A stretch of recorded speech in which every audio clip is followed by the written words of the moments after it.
Hello नमस्कार साथियों, स्वागत है आप सभी का थ्रोन एजुकेशन के इस ऑनलाइन एंड ऑफलाइन प्लेटफॉर्म पे। थ्रोन एजुकेशन के इस डिजिटल प्लेटफॉर्म पे आप सभी का हार्दिक स्वागत है, हार्दिक अभिनंदन है। प्यारे दोस्तों, बात करें राजस्थान में तो राजस्थान में भर्तियों का दौर शुरू हो चुका है। वर्ष 2025 में लगभग 90,000 के आसपास भर्तियाँ राजस्थान में कंप्लीट कराई जाएंगी और पिछले 2 दिन से आप देख रहे होंगे लगातार नोटिफिकेशन पे नोटिफिकेशन जारी किए जा रहे हैं, विज्ञप्तियाँ जारी की जा रही हैं, ऑनलाइन आवेदन स्टार्ट होने की तिथियां जारी करी जा चुकी हैं, हर एग्ज़ाम के सिलेबस जारी हो चुके हैं और यहां तक कि परीक्षा तिथि एग्ज़ाम डेट भी अनाउंस की जा चुकी है अधिकांश एग्ज़ामों की। तो उसी क्रम में एक एग्ज़ाम है, एक भर्ती है पशुधन सहायक। काफ़ी सारे विद्यार्थी पशुधन सहायक की पिछले लगभग साल भर से तैयारी में जुटे हुए हैं, वेट कर रहे थे विज्ञप्ति का। वो विज्ञप्ति भी हमारी आ चुकी है, वैकेंसियाँ आ चुकी हैं, ऑनलाइन आवेदन करने की तिथि आ चुकी है। लेकिन इस पशुधन सहायक में एक छोटा सा बदलाव हो गया, सिलेबस में यहाँ पर बदलाव किया गया है। पशुधन सहायक की जो वैकेंसी है इसमें के सिलेबस में बदलाव किया गया है। इस सिलेबस में क्या नए टॉपिक जोड़े गए, क्या हटाया गया, वो सारी चर्चा आज हम इस वीडियो में करेंगे। कंप्लीट एनालिसिस करेंगे नए सिलेबस का, तो 1 बाय 1 करके हम यहाँ पे चीज़ें देखेंगे। सबसे पहले बात करें 2041 पद इसमें आए हैं। कितने पद हैं? 2041 पद हैं पशुधन सहायक की वैकेंसी में। 31 जनवरी से फॉर्म ऑनलाइन हो जाएंगे और 1 मार्च तक आप फॉर्म अप्लाई कर सकते हो। कब तक? 31 जनवरी से 1 मार्च तक आप फॉर्म अप्लाई कर सकते हो। सबसे पहला काम आपका यही है, फॉर्म ऑनलाइन होते ही सबसे पहले आपको आवेदन करने हैं। अंतिम तिथि का वेट नहीं करना है। अंतिम तिथि में का वेट करोगे तो कई बार साइट अटक जाती है, कई बार फॉर्म अप्लाई नहीं होता, फाइनल सबमिट नहीं होता, फिर आप एग्ज़ाम से वंचित रह जाते हैं। तो ऐसी गलती अपने को नहीं करनी है। दूसरा, साथ ही साथ में इसकी एग्ज़ाम तिथि भी जारी कर रखी है। 13 जून 2025 को LSA का एग्ज़ाम होने वाला है। कब? 13 जून 2025 को LSA भर्ती पशुधन सहायक का आपका एग्ज़ाम होने वाला है। सीमित समय है आपके पास में, तैयारी में जुट जाइए ज़बरदस्त तरीके से। वैकेंसियाँ आ चुकी हैं आपकी। अभी वैकेंसियों की संख्या 2041 है, लेकिन जैसे जैसे एग्ज़ाम कंप्लीट होगा आप मान के चलिए ये 2500 तक वैकेंसियां जाने वाली हैं। कितनी जाएंगी? 2500 तक ये वैकेंसियां जाने वाली हैं। तो तैयारी ज़बरदस्त तरीके से आपको करनी है। चलिए अब बात करते हैं सिलेबस में बदलाव की। पहले क्या सिलेबस था, अभी हाल ही में सिलेबस में बदलाव क्या किया गया है, कौन कौन से नए टॉपिक हैं, कौन कौन से नए सब्जेक्ट इस बार जोड़ दिए गए हैं, वो सारी चीज़ें देखते हैं। उसके बाद में जो डिटेल सिलेबस है उसका भी विश्लेषण हम यहाँ पे करेंगे। चलिए सबसे पहले तो बात करें, कुल अंक की बात करें। 150 अंक का ये रहने वाला है पेपर। कितना? 150। टाइमिंग की बात करें, यहाँ पे 3 घंटे कर दिया गया है। पहले टाइमिंग की बात करें तो कितना था? ओनली 2 घंटे था। पहले टाइमिंग कितना था? 2 घंटे था। अब कितना हो जाएगा? टाइम 3 घंटे कर दिया गया है। पहले नंबर ऑफ क्वेश्चन देखें तो 120 आते थे, लेकिन अब नंबर ऑफ क्वेश्चन भी कितने रहने वाले हैं? 150 कर दिए गए हैं। पहले 120 थे, अब कितने कर दिए? 150 क्वेश्चन कर दिए। इन 150 क्वेश्चनों में क्या जोड़ा गया वो देखिए। राजस्थान का इतिहास, कला, संस्कृति, साहित्य, परंपरा, विरासत, ये चीज़ें पहले भी थी, अब भी ये हैं। राजस्थान के भूगोल की बात करें, पहले भी राजस्थान का भूगोल था, वर्तमान में भी है। और नया क्या जोड़ा गया इसमें? तो राजस्थान पर विशेष बल के साथ में भारतीय राजनीतिक व्यवस्था यहाँ पर जोड़ी गई है। राजस्थान पर विशेष बल के साथ में भारतीय राजनीतिक व्यवस्था को यहाँ पर जोड़ा गया है। एक अगला सब्जेक्ट इसमें जोड़ा गया है, राजस्थान की अर्थव्यवस्था इसमें जोड़ी गई है। और राजस्थान की अर्थव्यवस्था के अलावा दैनिक विज्ञान, एवरीडे साइंस को इसमें ऐड किया गया है। और उसके अलावा कंप्यूटर का सेक्शन इसमें ऐड किया गया है, कंप्यूटर का सामान्य ज्ञान, और साथ ही साथ में समसामयिक घटनाएं यहाँ पर ऐड करी गई हैं। ये जो कंप्लीट मटेरियल है, इतना जो कंप्लीट मटेरियल है, ये कितना कर दिया? 50 अंकों का कर दिया गया है। यानी कि यहाँ पर कितने क्वेश्चन आएंगे? 50 क्वेश्चन यहाँ पर आपको देखने को मिलेंगे। उसके अलावा नेक्स्ट अगर हम बात करें वेटनरी साइंस की, नेक्स्ट जो वेटनरी साइंस का सेक्शन है, ये कितने अंकों, कितने प्रश्नों का कर दिया गया है? 100 प्रश्नों का। यानी कि टोटल प्रश्न आपके यहाँ पर कितने रहने वाले हैं? 150 प्रश्न रहेंगे। कितने? 150 प्रश्न रहेंगे, जिसमें से पार्ट बी यानी कि भाग ब वेटनरी साइंस के 100 क्वेश्चन आपको देखने को मिलेंगे। और ऊपर जो ये कंप्लीट सेक्शन दिए गए हैं, राजस्थान हिस्ट्री दिया गया है, राजस्थान ज्योग्राफी,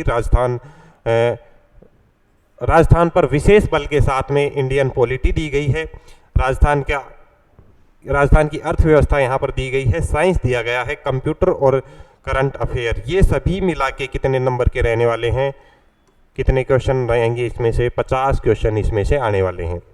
चलिए अब इनका डिटेल सिलेबस हम देखते हैं कि सिलेबस में क्या क्या दिया गया है।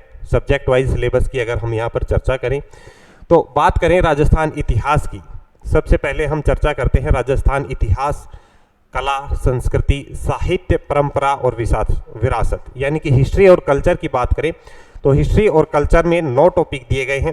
पहला टॉपिक अपना क्या है? प्राचीन सभ्यताओं की बात की गई है राजस्थान हिस्ट्री में, जिसमें मुख्य रूप से हमें क्या पढ़ना है? कालीबंगा, आहड़, गणेश्वर, बालाथर और बैराठ सभ्यताएं पढ़नी है। उसके बाद में राजस्थान हिस्ट्री का जो नेक्स्ट टॉपिक है वो क्या दिए गए हैं?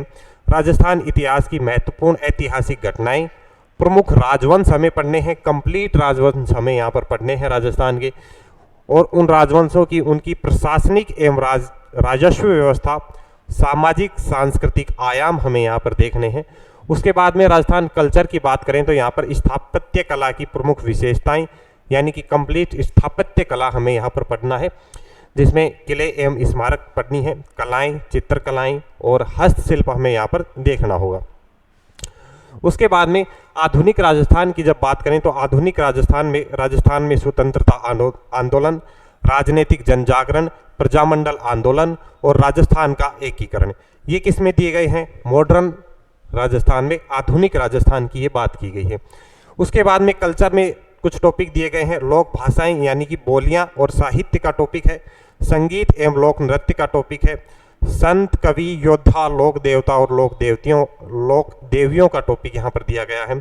मेले त्योहार हमें पढ़ने हैं, रीति रिवाज, वेशभूषा तथा आभूषण, यानी कि लगभग कंप्लीट हिस्ट्री और कल्चर यहाँ पे अपना दिया हुआ है। ठीक है, उसके बाद में नेक्स्ट हम बात करते हैं कल्चर और हिस्ट्री के बाद में राजस्थान भूगोल की। राजस्थान भूगोल में आप ये मानिए कि वही सेम सा सिलेबस है राजस्थान भूगोल का। राजस्थान भूगोल के ही कुछ टॉपिकों को हटा के राजस्थान की जो इकोनॉमी का जो सेक्शन है उसमें ऐड कर दिया गया है, कोई खास ज़्यादा डिफरेंस नहीं है। देखिए सबसे पहला टॉपिक क्या रहेगा? राजस्थान के प्रमुख भौतिक स्वरूप, राजस्थान के प्रमुख भौतिक स्वरूप हमें पढ़ने हैं। उसके बाद में राजस्थान की जलवायु दशाएं, यानी कि जलवायु देखना है, वनस्पति वाला टॉपिक है, मृदा है, नदियाँ, बांध और झीलें हैं, यानी कि राजस्थान का अपवाह तंत्र हमें पढ़ना है। राजस्थान के प्राकृतिक संसाधनों की बात करें तो इसमें खनिज संपदा पढ़नी है, वन संपदा हमें और जल संसाधन पढ़ने हैं। उसके बाद में पशु संपदा, वन्यजीव अभ्यारण्य एवं उनका संरक्षण। उसके बाद में नेक्स्ट है हमारा जनसंख्या वाला, जिसमें मुख्य रूप से जनसंख्या वृद्धि, जनसंख्या घनत्व, साक्षरता एवं लिंगानुपात के बारे में पढ़ना है। और उसके बाद में प्रमुख जनजातियां रहेंगी और फिर क्या रहेगा? अंतिम टॉपिक राजस्थान में पर्यटन। ये किसके टॉपिक रहेंगे? राजस्थान भूगोल के टॉपिक हैं। और इसी में से कुछ टॉपिक जो हम भूगोल में ही पढ़ते हैं, भूगोल से रिलेटेड ही हैं, उनको अलग से निकाल के राजस्थान की अर्थव्यवस्था में डाल दिया गया है। अधिकांश हम कृषि वाला जो टॉपिक है राजस्थान की भूगोल में भी हम पढ़ते हैं, कृषि वाले सेक्शन, उसी से रिलेटेड टॉपिक है। राजस्थान की अर्थव्यवस्था में क्या दिया गया है? राजस्थान में कृषि एवं आर्थिक विकास यहाँ पे दिया गया है, यानी कि कृषि से संबंधित हम भूगोल में भी पढ़ते थे, उद्योग हम भूगोल में भी, ज्योग्राफी में भी पढ़ते हैं, तो वही उनसे मिलते जुलते टॉपिक हैं। इनको थोड़ा सा अलग कर दिया है और थोड़ा चीज़ों को अलग से करते हुए, अर्थव्यवस्था से रिलेट करते हुए हम चीज़ों को यहाँ पे देखेंगे। तो इसमें कौन कौन से अपने टॉपिक रहने वाले हैं? राजस्थान की प्रमुख फसलें हमें पढ़नी है, कृषि आधारित उद्योग हमें यहाँ पे देखने हैं, प्रमुख सिंचाई परियोजनाएं हमें देखनी है। ये सिंचाई परियोजनाएं वही हैं जो हम ज्योग्राफी में पढ़ते हैं। टॉपिक को अलग करके एक सेक्शन का अलग नाम देते हुए इसे अर्थव्यवस्था में ऐड कर दिया है। उसके बाद में मरुभूमि के विकास संबंधी परियोजनाएं, जो कि हम जब मरुस्थल से संबंधित चीज़ें पढ़ेंगे वहीं पे चीज़ें कंप्लीट कर लेते हैं। उसके अलावा हस्तशिल्प उद्योग, ये चीज़ें हम कल्चर में भी देख लेते हैं, यहाँ पे टॉपिक को अलग से करके ऐड कर दिया गया है। तो आप लोगों को घबराने की कोई ज़रूरत नहीं है। बेरोजगारी एक ये अलग से टॉपिक है जो हमें अर्थव्यवस्था का पढ़ना है। सूखा और अकाल की बात करें तो हम ज्योग्राफी में ही ये चीज़ें साथ साथ में कंप्लीट कर लेते हैं। तो आपको इकोनॉमी वाले सेक्शन को देख के घबराना नहीं है, सिर्फ सब्जेक्ट का नाम चेंज किया है, टॉपिक वही हैं जो अपन ज्योग्राफी में पढ़ते हैं और जो कल्चर में, उन्हीं को अलग से निकाल के एक अलग से सब्जेक्ट यहाँ पे बना दिया है। उसके बाद में ये कुछ राजस्थान गवर्नमेंट की कुछ योजनाएं हैं जो हमें देखनी है। विशेष रूप से इन्हीं योजनाओं पे हमें बल देते हुए जो इम्पोर्टेंट वर्तमान में जो बजट में है, जो बजट पेश किया गया और इन योजनाओं में जो संशोधन हुआ है वो चीज़ें हमें देखनी है। जैसे महात्मा गांधी राष्ट्रीय ग्रामीण रोजगार गारंटी अधिनियम, उसके अलावा विकास संस्थाएं, लघु उद्यम एवं वित्तीय संस्थाएं। ये लघु उद्यम एवं वित्तीय संस्थाएं जो हैं, हम जब पढ़ेंगे उद्योगों में ही हम इसको कवर करेंगे।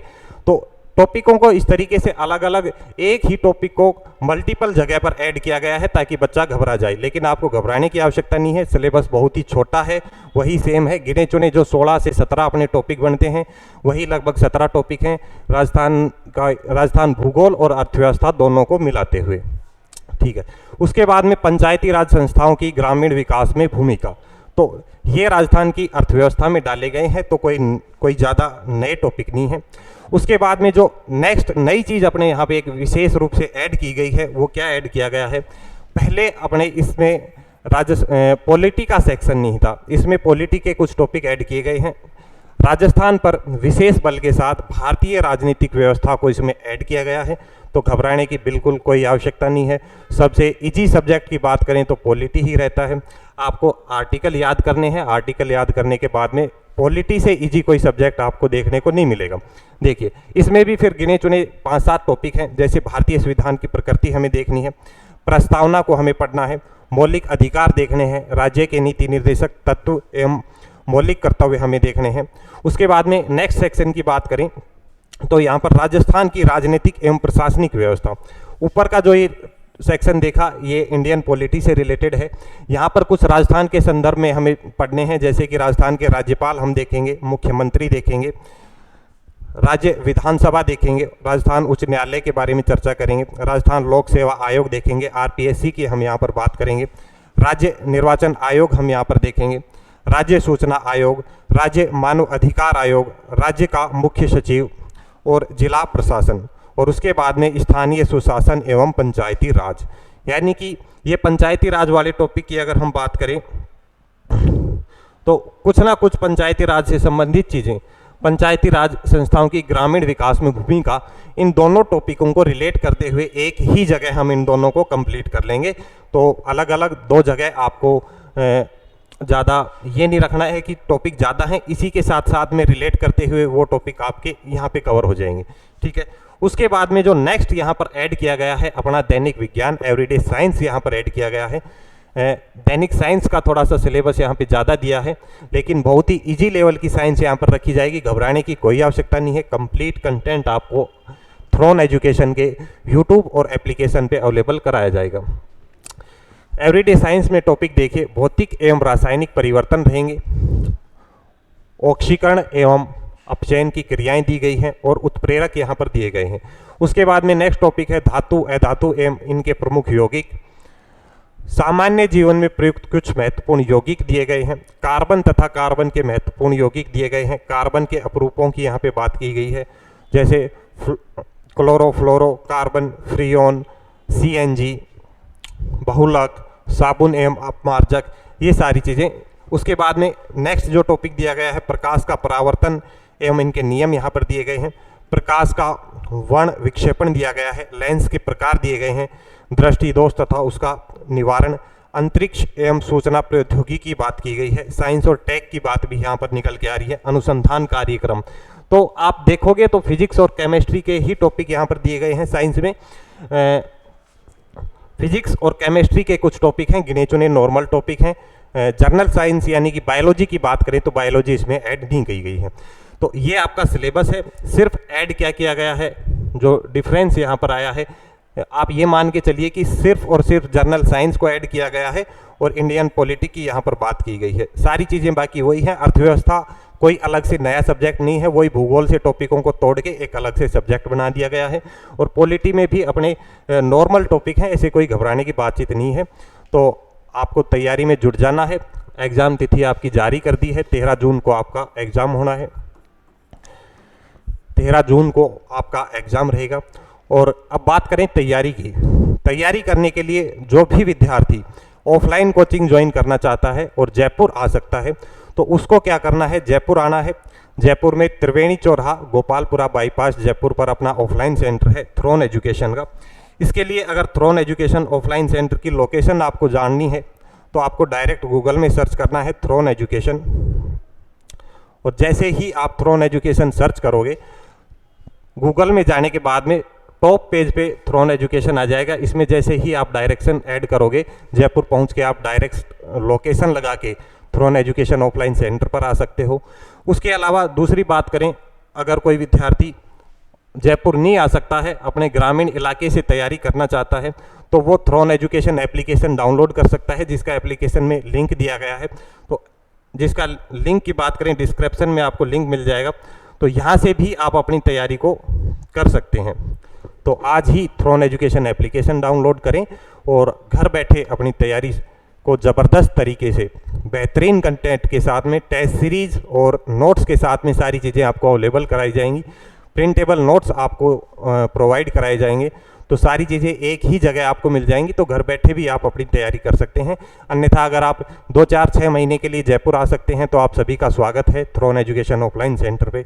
चलिए आज के लिए इतना ही रखते हैं। सभी को जय हिंद, जय भारत।